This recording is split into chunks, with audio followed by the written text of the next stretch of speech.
지난달 초 고고도 미사일 방어체계 사드 기지와 이웃한 경북 성주군 소성리 마을 CCTV에 군용 차량 행렬이 찍혔습니다. 가림막에 덮인 대형 차량은 사드 발사대로 확인됐습니다. 당시 미국 워싱턴 포스트는 한국 사드 일부가 중동으로 옮겨지고 있다고 보도했습니다. 하지만 미 의회에 출석한 브런슨 주한미군 사령관은 한반도에서 사드를 빼 중동에 배치한 것이 대북 억지에 미치는 영향을 묻는 야당 의원 질의에 사드를 이동시키지 않았다고 답변했습니다. We've not moved any THAAD systems. So THAAD still remains on the peninsula. 탄약 이송을 위해 오산 기지로 사드 시스템을 이동시키는 과정에서 소문이 퍼졌지만 사드는 앞으로도 한반도에 있을 것이라고 답했습니다. 전시작전권 전환과 관련해선 정치적 편의를 앞세워선 안 된다며 전환에 필요한 조건이 갖춰져야 한다는 점을 분명히 했습니다. We've got to stay focused on the conditions because the United States is safer that way and the Republic of Korea is safer that way. 감축설이 나오고 있는 주한미군 규모에 대해선 숫자보다는 역량이 중요하다고 다시 강조했습니다. 감축 가능성을 차단하지는 않은 것으로 해석됩니다. Our forces in Korea are modernizing to address rapidly evolving strategic dilemmas. That's why my focus remains strictly on capabilities over numbers. 브런슨 사령관은 주한미군이 인도태평양 사령부 훈련에 참여하는 것에 의미를 부여했는데 향후 주한미군 역할이 중국 견제로 확장될 가능성을 시사한 것으로 풀이됩니다. 워싱턴에서 SBS 김용태입니다. 지난 3일 0시 35분 주한미군의 고고도 요격체계 사드 기지와 이웃한 경북 성주군 소성리 마을에 있는 CCTV에 찍힌 영상입니다. 조용했던 시골길에 차량 행렬이 이어집니다. 윗부분이 가림막에 덮인 대형 차량은 사드 발사대입니다. 10여 분간 이어진 차량 행렬 중 사드 발사대로 식별되는 건 모두 6대. 성주기지엔 발사대 6대로 구성된 사드 1개 포대가 배치돼 있는데 발사대 전체가 기지에서 반출된 겁니다. 훈련을 위해 발사대 2대가 기지 밖으로 나간 적은 있지만 이번처럼 발사대 6대 전체가 동시에 기지에서 반출된 건 이례적이라고 주민들은 말했습니다. 발사대가 다 빠져나갔네. 6대. 그동안에 이동 훈련한다고 매년 나가기는 했는데 이렇게 대량으로 나간 건 처음입니다. 발사대와 지원 장비 외에 레이더, 사격 통제소가 성주 기지에서 나가는 건 따로 목격되지 않았습니다. 현재 진행 중인 한미연합훈련엔 주한미군의 사드가 참가하지 않는 걸로 알려졌습니다. 성주 반출이 중동 차출로 이어질 가능성이 있다는 얘긴데 정부 고위 관계자는 오늘 차출을 부정하지 않으면서 아직은 사드가 중동에 안 갔다고 SBS에 말했습니다.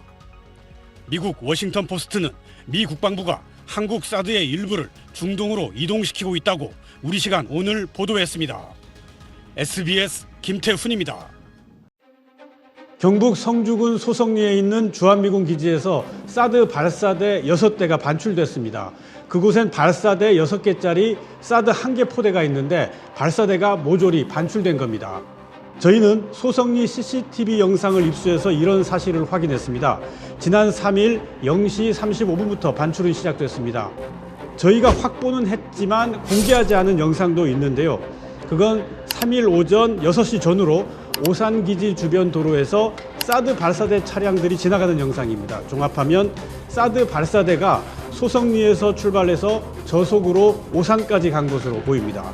10중 8구 중동으로 차출되는 전력이겠죠. 미국 워싱턴 포스트는 어제 한국의 사드가 중동에 가고 있다고 보도했고 저는 어제 국방부 고위 관계자를 직접 만나서 한번 물어봤습니다. 사드 발사대 넘어갔냐고. 그 관계자의 대답은 아직은 안 갔다였습니다. 중동에 가긴 가는데 어제 오전까지는 안 갔다. 그렇게 정리하면 되겠습니다. 그리고 CCTV 영상으로 확인되는 건 발사대하고 지원 장비 차량입니다. 레이더하고 교전 통제소는 보이지 않는데요. 이 주한미군의 사드가 중동에 가면 현지에 있는 레이더, 교전 통제소와 통합해서 사용될 걸로 보입니다. 주한미군 사드 포대 전체를 뺀다는 건 아주 이례적입니다.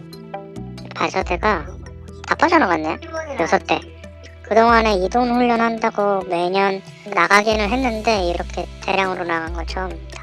만약에 이 훈련을 한다고 해도 발사대 최대 한 2억에만 빼야 되는 거고 나머지 2억에는 기지에 배치한 채 대북 요격 태세를 갖춰야 이게 맞는 방식이겠죠. 이번에 발사대 6개 모두 다 뺐다는 거는 사드의 대비 태세가 사실상 개점 휴업 상태다 이렇게 봐도 무방한데요. 그런데 공식적으로 발표는 안 됐지만 예비 발사대가 있는 걸로 알려졌습니다. 현재 예비 발사대가 성주기지에 배치되어 있을 가능성은 있습니다. 패트리엇에 이어서 사드까지 차출이 되면 우리 안보에 어떤 영향을 미치느냐 이것도 좀 궁금한데요. 우리의 미사일 방어 체계 KAMD라고 부르는데 사실 이게 듬성듬성 이가 빠질 수밖에 없습니다. KAMD는 중층 방어 체계입니다. 고고도, 중고도, 저고도 이렇게 대략 3번의 요격 기회를 갖는 게 KAMD인데 제일 위가 미국의 사드, 그 다음이 한미의 패트리엇 팩3, 그 다음이 이번에 UAE에서 진가를 발휘한 천궁2, 그 아래가 패트리엇 팩2 이런 식입니다. 그런데 KAMD의 제일 고고도 방어를 맡고 있는 사드가 자리를 비웠고 미군의 패트리엇 팩3가 일부 빠졌다고 하니까 우리의 대북 방어 체계에는 좀 문제가 있을 수밖에 없습니다. 그런데 이건 우리만의 문제가 아닙니다. 주한미군도 자기들 기지를 방어하는 수단이 약해졌다 이렇게 평가할 수 있겠는데요. 특히 평택 캠프 험프리스는 해외 미군 기지 중에서 최대 규모라 가지고 방어를 잘해야겠죠. 그럼에도 중동 전선이 급하니까 미군은 방공망을 뺀 거다 이렇게 볼 수 있겠습니다. 이번 주한미군 전력 차출에는 이전과는 다른 특징이 있습니다. 이라크전 때는 아파치 공격 헬기 1개 대대가 차출됐었고 작년 6월에 미국이 이란 핵시설을 폭격할 때는 패트리엇 2개 포대가 차출됐었습니다. 그런데 이번 전쟁에는 패트리엇, 사드 그리고 아마 공격 무기도 차출되는 것 같습니다.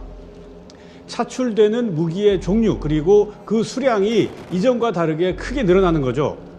전략적 유연성이라는 개념이 있습니다. 미국이 전 세계에 배치되어 있는 전력들을 탄력적으로 운영하는 그런 정책인데요. 이걸 주한미군에 적용하면 한반도 밖의 분쟁에 주한미군의 전력을 투입하게 되는 겁니다. 이번 이란 전쟁에서 주한미군의 전략적 유연성이 아주 극적으로 현실화됐다 이렇게 볼 수 있겠습니다. 그래서 앞으로 다른 해외 분쟁이 발생했을 때 주한미군의 전략적 유연성이 또 가동될 텐데 이에 대해서 우리 안보 당국의 대응이 좀 체계적으로 정리될 필요가 있습니다.